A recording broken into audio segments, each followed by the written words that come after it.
Perkenalkan, saya Janeta Kausbilasaka dengan partner saya Badizan.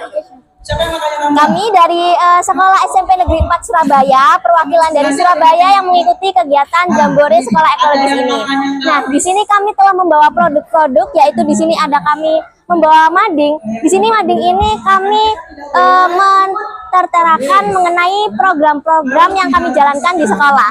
Di sini ada konservasi energi, ada kebersihan sanitasi drainase, lalu ada konservasi air, lalu juga ada sampah organik, yaitu merupakan programnya Bank Sampah, dan juga ada keanekaragaman hayati. Kami juga membawa sebuah produk olahan kami sendiri. Ada Sakera, yaitu sabun kesehatan Spenfora, merupakan sabun yang terbuat dari ekoenzim. Lalu di sini ada sabun juga, sabun cair yang terbuat dari ekoenzim juga. Tapi sebelum itu di sini Sakera itu juga merupakan sabun ekoenzim yang diolah juga bersamaan dengan minyak jelantah. Lalu di sini juga ada Sibulura, yaitu sirup belimbing wulu Spenfora, yaitu sirup yang terbuat dari belimbing wulu sebagai bahan dasarnya. Lalu di sini ada juga berupa parfum atau pewangi ruangan yang terbuat dari bahan-bahan seperti bunga atau kulit buah dan lain-lain. Di sini juga ada maggot yang dibawakan oleh Putri Lingkungan dari Sekolah SMP Negeri 4 Surabaya ini. Jadi saya membudidayakan maggot dan sudah mempunyai produk-produk ini. Jadi di sini ada yang namanya dry maggot. Dry maggot ini ialah maggot yang dikeringkan. Jadi prosesnya dia dibersihkan dulu dari media-medianya, lalu disiram dengan air panas, lalu dikeringkan. Selanjutnya saya juga ada pupuk organik atau kasgot.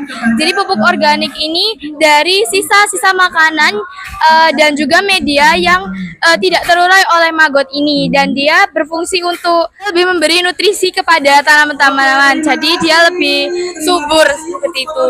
Caranya dengan cara mencampurnya hanya 1 genggam dan juga dicampur dengan 2 kilo tanah. Lalu ditaruh di tanaman-tanaman tersebut. Harapannya dari produk-produk kami ini, masyarakat lebih dapat mengenal tentang produk-produk dan juga manfaat-manfaat dari produk-produk tersebut. Dan juga masyarakat lebih peduli terhadap lingkungan yang sekarang, yang mengingat bumi sekarang sedang tidak baik-baik saja. Jadi masyarakat harus kreatif untuk memanfaatkannya.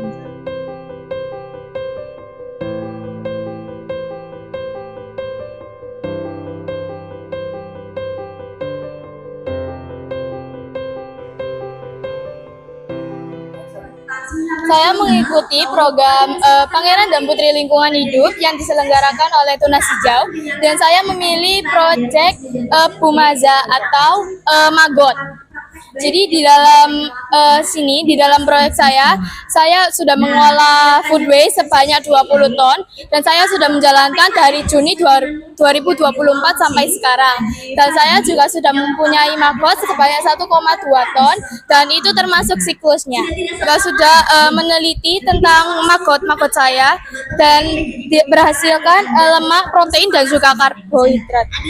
Saya juga mempunyai kampung binaan, yaitu ada Hotel Mercure, Hotel Double Tree, Ibis, dan juga saya mempunyai Resto Sambalok Surabaya sebagai resto binaan. Dan saya juga mempunyai kampung adopsi, yaitu Kampung Demak Timur, dan juga Yayasan Yatim Piatu Mahabatu Rasul, dan juga Yatamasa.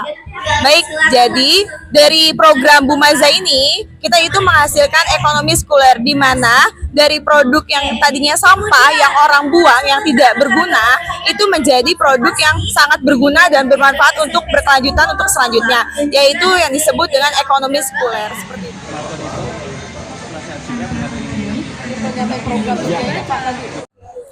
Ya, kami ikut kontribusi kegiatan ini karena bagian dari Aliansi Indonesia. Kami membawa sekolah-sekolah dampingan kami yang beberapa yang memang sudah bertahun-tahun kami dampingin untuk kegiatan-kegiatan lingkungan. Salah satunya ada SMP 4 Surabaya yang memang sudah kami dampingin sejak tahun 2000-an, 2018-an. Itu kami dampingin rutin memang. Nah, itu yang salah satunya itu. Ada juga dari Surabaya, dari Surabaya, ada dari Jombang, kemudian ada dari Tulungagung. Yang menarik tidak hanya sekolah negeri, tapi juga ada madrasah. Itu yang beberapa hal menarik. Jadi belakangan ini sekolah-sekolah yang madrasah itu mulai bergiat untuk melakukan kegiatan lingkungan. Ini yang menarik. Harapannya dengan ikut acara ini? Ya, ini jadi proses pembelajaran, saling tukar pikiran. Karena ternyata banyak hal yang dilakukan di daerah lain, ternyata bagus untuk daerah lain. Satu contoh misalnya tadi, kami biasanya dampingin teman-teman di pulau-pulau kecil, misalnya kayak di Lombok, NTB. Nah, tadi ada teman-teman dari Bawean, dia menyampaikan bagaimana pendampingan sekolah-sekolah ekologis di Bawean. Jadi nanti akan ada berkelanjutan gitu ya? Iya pasti, jadi akan berkelanjutan. Jadi tidak hanya jambore, tapi ada pendampingan khusus yang kami lakukan. Jadi kalau misalnya nanti di sini tadi misalnya ada beberapa sekolah dari Solo Raya nanya bagaimana mungkin nggak kita bisa didampingin, mungkin nggak kita bisa ikutan gitu.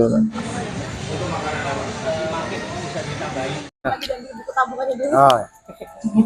Saat ini kita memang ada kegiatan jambore sekolah ekologis bersama teman-teman kita di Aliansi Zero Waste. Jadi kita tergabung dalam sebuah aliansi Zero Waste yang sifatnya nasional, di mana inisiasi untuk jambore ini ada dari beberapa lembaga yang ada di Indonesia, terutama di 3 provinsi, yaitu Jawa Tengah. Kalau Jawa Tengah sendiri ada dari Kita Pertiwi, kalau Jawa Timur itu ada dari Ekoton sama Nur Sama, ini Pak Wawan salah satu direkturnya. Lalu yang dari Bali juga, Bali itu ada Denpasar, ada beberapa sekolah yang kita dampingi untuk kegiatan sekolah ekologis ini. Dan kegiatan sekolah ekologis ini memang merupakan salah satu mungkin inisiasi bersama, di mana kita menciptakan ruang untuk anak biar mereka bisa mendapatkan hak mereka, hak untuk sehat, untuk bahagia, dan hak lingkungan yang lestari seperti itu. Jadi oleh karena itu kita hari ini mengadakan yang pertama untuk jambore nasional sekolah ekologis. Ini diadakan di Kota Solo dan mendatangkan beberapa daerah dari Jawa Timur, ada dari Jombang, dari Malang, dari Surabaya, dari Gresik, dari Tulungagung, lalu di Bali ada Denpasar, di Jawa Tengah juga ada beberapa kota, Surakarta, Sukoharjo, Karanganyar, dan Klaten juga kita datangkan ke sini dari berbagai mungkin beberapa daerah yang memiliki konsep atau pengelolaan lingkungan yang di sekolah masing-masing seperti itu. Karena kita di sekolah ekologis ini ada 4 tema besar, 4 tema terkait dengan, yang pertama terkait dengan pangan sehat, yang kedua terkait dengan sampah dan pengelolaannya, yang ketiga terkait dengan konservasi keanekaragaman hayati, dan yang keempat itu ada energi terbarukan. Dan setiap sekolah itu memiliki keunggulannya masing-masing, seperti yang bisa dilihat Bapak Ibu sebenarnya di sini ada beberapa pameran, itu mereka menampilkan berbagai keunggulan dari sekolahnya masing-masing seperti itu. Ada yang terkait dengan pengelolaan sampah, ada yang terkait dengan pangan sehat, ada yang ada keanekaragaman hayati, dan juga terkait dengan energi terbarukan tadi seperti itu.